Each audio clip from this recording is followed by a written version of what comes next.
Olá, gurias, tudo bem? Como vocês sabem, já gravei essa aula, eu tô aqui regravando, mas vamos lá, que de certo tem alguma coisa aqui pra mim falar pra vocês que não tinha naquela aula.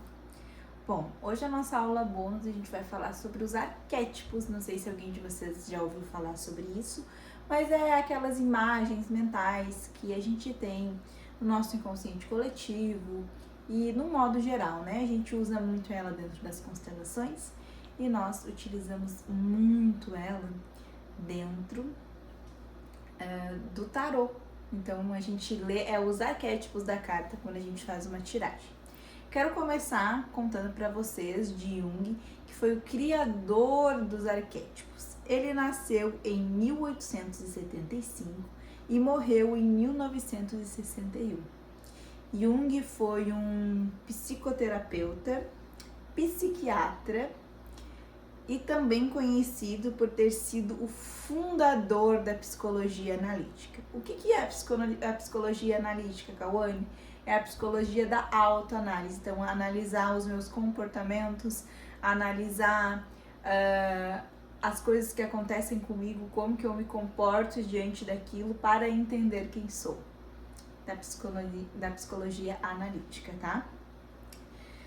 Ele é também um dos fundadores da teoria do extrovertido e do introvertido, sabe?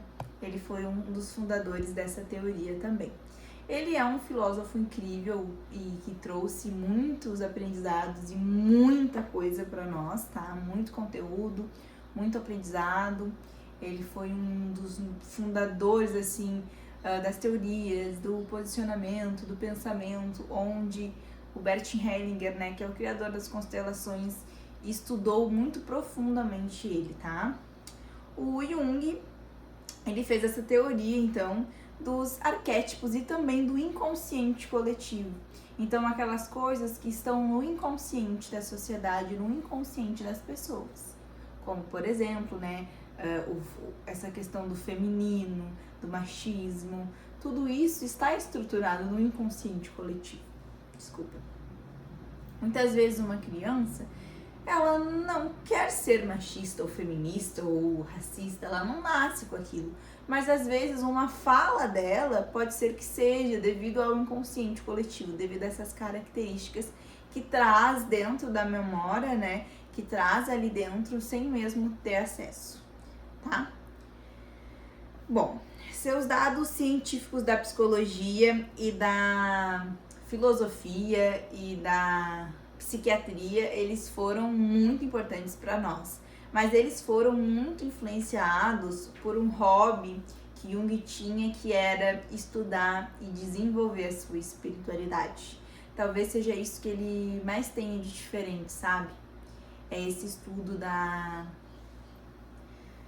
espiritualidade junto com o paradoxo da ciência e dos estudos e dos enigmas que tem, né? E esse preconceito do espiritual para a ciência, sendo que tudo nasceu da filosofia, que a ciência nasceu da filosofia, a filosofia nada mais é do que esse questionamento, né? De quem somos, onde estamos. Então, ele é incrível por ter esse posicionamento, né? Para um psiquiatra, para um psicoterapeuta, também ter esse posicionamento filosófico dos fenômenos que são a espiritualidade e as suas energias. Ele gostava muito de estudar sobre astrologia, sobre a filosofia oculta, ele gostava muito de estudar em geral o ocultismo, né? Eu coloquei aqui umas anotações do que ele gostava de estudar, mas ele tinha esses interesses menos científicos, né? Que não eram coisas comprovadas, teorias comprovadas, que a espiritualidade, embora ela tenha muitas comprovações, né? E que a gente, quem sabe, naquela época e até hoje a ciência, né, tem esse preconceito sobre aquilo, né? Que não foi pré-definido. Sendo que tem estudo, tem teoria, tem embasamento e é real, então precisa só ser desmistificado, né? Então Jung, ele tinha essa pegada bem espiritual mesmo, estudava sobre muitos fatores além do caminho científico, né, das teorias comprovadas, que normalmente o campo ali da psicologia e da psiquiatria, né, trilhava e trilha até os dias de hoje, tá? Ele recebeu muitas críticas, gente, normal, todo mundo recebe muitas críticas quando tem essas linhas mais ortodoxas dentro do posicionamento, dentro do estudo da filosofia, principalmente para um psiquiatra, e isso é até hoje, né? As constelações, por exemplo, são muito questionadas. Eu quero que vocês tenham esse estudo, né? Que eu tô numa aula para vocês sobre isso, tá? Ele teve uma amizade, uma relação de estudos com um cara que foi um fenômeno para nós, que foi Freud, né? O pai da psicanálise. Então, os dois juntos tinham uma longa descoberta de muitos comportamentos, de muitas questões. Ao total, eles trocaram mais ou menos 359 cartas longas, extensas, de muita troca, de muita teoria, de muito posicionamento, de muitas opiniões, né? A verdadeira conversa, a democracia ali, colocando o que eles acreditavam sobre determinadas questões. O primeiro encontro deles, eles ficaram mais de 13 horas conversando, né, sobre esse autodesenvolvimento, sobre a psicanálise, sobre o comportamento humano em geral, tá? Então ele teve esse embasamento muito forte, né, Jung, de Freud, que foi um dos pensamentos filosóficos mais fortes e incríveis que a gente tem hoje em dia em baseamento de estudos e de desenvolvimento, tá? O que são os arquétipos, né? Os arquétipos, eles são imagens mentais que estão armazenadas no nosso inconsciente. E Jung, ele tem os arquétipos junguianos, que são arquétipos que ele mesmo se desenvolveu. E esses arquétipos, eles falam sobre as personas. Então, Cauane, os arquétipos, eles são definitivos? Não, não são definitivos. Tu pode ter vários aspectos na tua persona, dependente do lugar que tu esteja. Não sei se vocês conseguem me entender. Mas, tipo assim, em relação ao meu trabalho, o meu arquétipo é o arquétipo do sábio, que é aquele que representa a busca pelo conhecimento, pela sabedoria, pela compreensão profunda do mundo, da vida, das questões, do campo espiritual. Então esse é o arquétipo, quando se fala de trabalho, que existe na minha persona. O que é a persona, Cauane? É aquilo como se fosse uma máscara externa que a gente tem e que a gente apresenta ela para o mundo. A forma como eu me apresento para vocês, para os meus relacionamentos, para minha família, para os meus amigos, é aquela persona, né? Aquela parte externa, antes de a gente conhecer realmente o que tem aqui dentro, né? Quando a gente fala de autoconhecimento, então a gente acessa por trás dessa persona.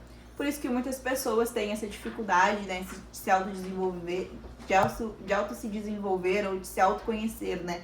Por ter que acessar atrás dessa persona, que muitas vezes a gente herda da nossa ancestralidade, dos nossos ancestrais, das nossas crenças, da nossa vida, dos nossos traumas, tá?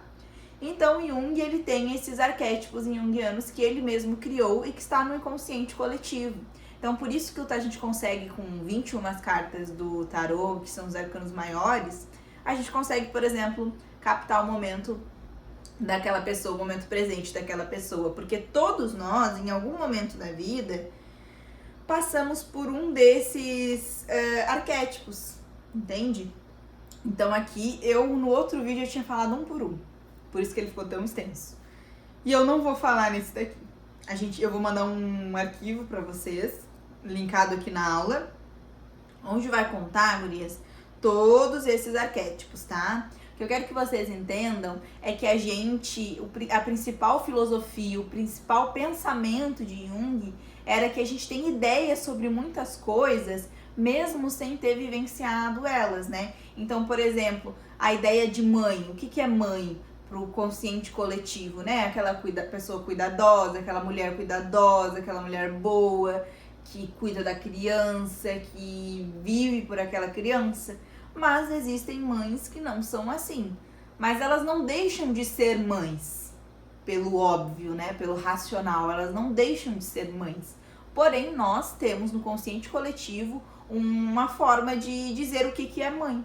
Isso para determinadas outras coisas, então situações, relações, como lidar com às vezes um problema, como lidar às vezes com algo mais específico, tanto no macro, né, tipo relacionamentos em gerais, quanto no micro, um relacionamento, uma pessoa específica, a forma como a gente lida com aquilo, né, muitas vezes sem nem ter vivenciado, ela é influenciada por essas imagens mentais.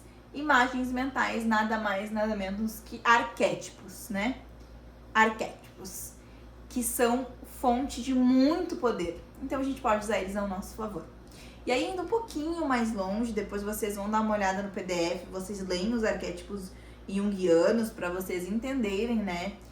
O tarô, ele usa isso como ferramenta de autoconhecimento. Então, às vezes, na casa ali da persona, né? Qual é a tua personalidade? Caiu o arquétipo tal, né? A gente tem o ânimos, a ânima, a gente tem o self. Então, tem várias questões do autoconhecimento aí que são mais profundos, que trabalham esses arquétipos, essas imagens que a gente vivencia elas em momento da vida de cada uma, né? Se a gente pegar as alunas da aula de hoje, uma tá vivendo a persona de um arquétipo, outra tá vivendo a persona de outro arquétipo, no profundo do autoconhecimento, na psique, né? Ela tá vivendo diferentes, né? Eles não são definitivos e eles não são únicos, então tu pode ter vários e eles vão mudando conforme o tempo passa, eles vão mudando, né? Não de um dia pro outro, mas conforme tu vai se desenvolvendo, né, e mudando, esses arquétipos vão mudando também. Eles são extremamente utilizados nos estudos da psique, né? Por exemplo, eu estudo muito a psique da mulher.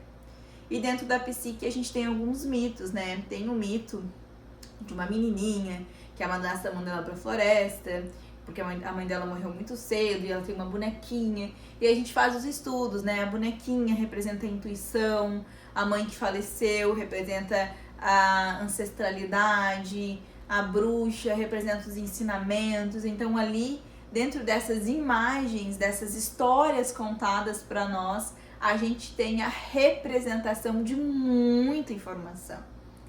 E essa é a história verdadeira por trás da Cinderela. Quem sabe eu trago uma outra aula para nós contando, né, esses mitos versus histórias da Disney, e que tem muito conteúdo, Urias, de verdade, e é fascinador, eu adoro, que a gente aprende muito. Então, às vezes, um mito, uma história, ela traz nas imagens que a gente tem do personagem sobre aquilo, dos detalhes, das cores, das formas, aquilo ali traz uma energia, traz um significado e representa algo dentro da nossa psique, tá? Que a gente herda da nossa ancestralidade, cada um às vezes diferente, né? Dependendo do lugar onde os familiares vieram. Aí a gente trata sobre etnia, sobre cultura, sobre homens, mulheres, né? Tem aí uma grande variação de estudo e de independência de indivíduo, né? Cada indivíduo vai ter uma visão e uma colocação sobre isso diferente um dos outros, tá? Mais ou menos na mesma pegada, mas diferentes em alguns lugares. Então eu vou deixar para vocês analisarem esses arquétipos junguianos, tá? Vou deixar umas informações dele a título de curiosidade, caso alguém queira dar uma olhadinha. E a gente vai falar então dos arquétipos que a gente usa no dia a dia. Por exemplo, eu posso ser um arquétipo para ti. Eu quero ser igual a Cauane. Aí tu tem que conhecer a minha história, tu pega uma foto para olhar e aí tu acessa. Só que tu acessa tudo. Todas as qualidades, todas as coisas boas e as coisas que não são tão boas assim, né? As ruins, o lado escuro, né? Luz e sombra, ânimos e ânima, o que move o nosso universo, que são essas duas polaridades, tá? Então, existem, por exemplo, o arquétipo da águia, sabe? Águia. Então, para te conseguir foco, ir lá e fazer, a águia, ele é da cadeia alimentar, o maior predador. Então, tu vai ficar assim, ó, com gana no olho. Só que o lado frio é que a água não tem sentimentos. A águia mata o que tem que matar, não que tu vai matar alguém, né? Mas que tu fica sem sentimentos, o relacionamento dá uma esfriada, tu fica mais focada no trabalho, mais obcecada no trabalho, fica com aquela energia, aquela gana diferente, sabe? Então a gente dá uma focada nisso. Dá pra gente usar quando a gente quer dar uma focada e esquecer o relacionamento, dá pra usar. O que eu gosto é que a gente possa fazer joguinhos. Então pega um arquétipo da águia, junta com o arquétipo da borboleta, junta com o arquétipo dos amantes, que daí já dá uma quebrada ali, pega um pouquinho mais de tranquilidade e junta com os arquétipos da águia, monta, bota no wallpaper, né? Cauane, como que eu uso esses arquétipos? Tu vai ter que entender a história, então tu vai lá e conhece a história da águia, né? Da onde que a águia veio, que lugar tem mais águias, faz um estudo das águias, das borboletas ou das imagens, né? Como Cleópatra que a gente tem, como essas figuras, e faz a junção delas e conhece a história e visualiza. Então tu pode colocar como papel de parede, pode fazer um mural dos sonhos, varia, né? Então conhece a história e vê aquela imagem, né? E para potencializar, tu preciso dessa energia, quero, né? O peixe, ele tem a fluidez. Então, como que eu vou ter fluidez na vida? Vou ser fluida igual um peixe. Então, a gente traz essas energias positivas e também as negativas. Então, a gente pode fazer essa junção de arquétipo para dar uma amenizada no lado negativo uma da outra, conforme o objetivo de vocês. Então, eu vou deixar ali no PDF alguns detalhes ali do cavalo, do sábio, da Cleópatra, com alguns significados para vocês olharem. E aí vocês vão fazer isso. Vão dar uma olhadinha ali, quero ser Cleópatra. Vai lá e conhece a história dela, bota no papel de parede, faz o mural dos sonhos, se conecta com aquela energia de acordo com o que tu busca. E depois me conta, gente, porque assim, faz muito sentido, funciona demais e vocês vão ficar chocadas com o resultado. É muito legal mesmo, tá bom? E inclusive eu uso muitos arquétipos, gurias, nas mentorias empresariais e de desenvolvimento pessoal. Então a gente usa através da tua história, dos teus arquétipos, o desenvolvimento para uma imagem empresarial, para um logo empresarial com sentido, com história, algo que signifique, que tenha força, né? Não sei se vocês já perceberam, mas é que nem em imobiliárias que tem os quadros dos leões, porque eles são os líderes, né? Então tá aí um exemplo de algo que a gente faz desde sempre e que às vezes a gente nem sabia por que faz. Quando eu era criança, minha mãe tinha fascinação por elefante, e elefante com a bunda pra porta pra ter dinheiro. E aí isso é nada mais, nada menos do que arquétipo, usar a imagem do elefante, do poder, da sabedoria do elefante para atrair prosperidade, tá bem? Um beijo, espero que vocês tenham gostado dessa aula mais rapidinha, mais breve, mais sucinta, mas que eu tenho certeza que vai fazer uma diferença bem legal para vocês, tá? Um beijo!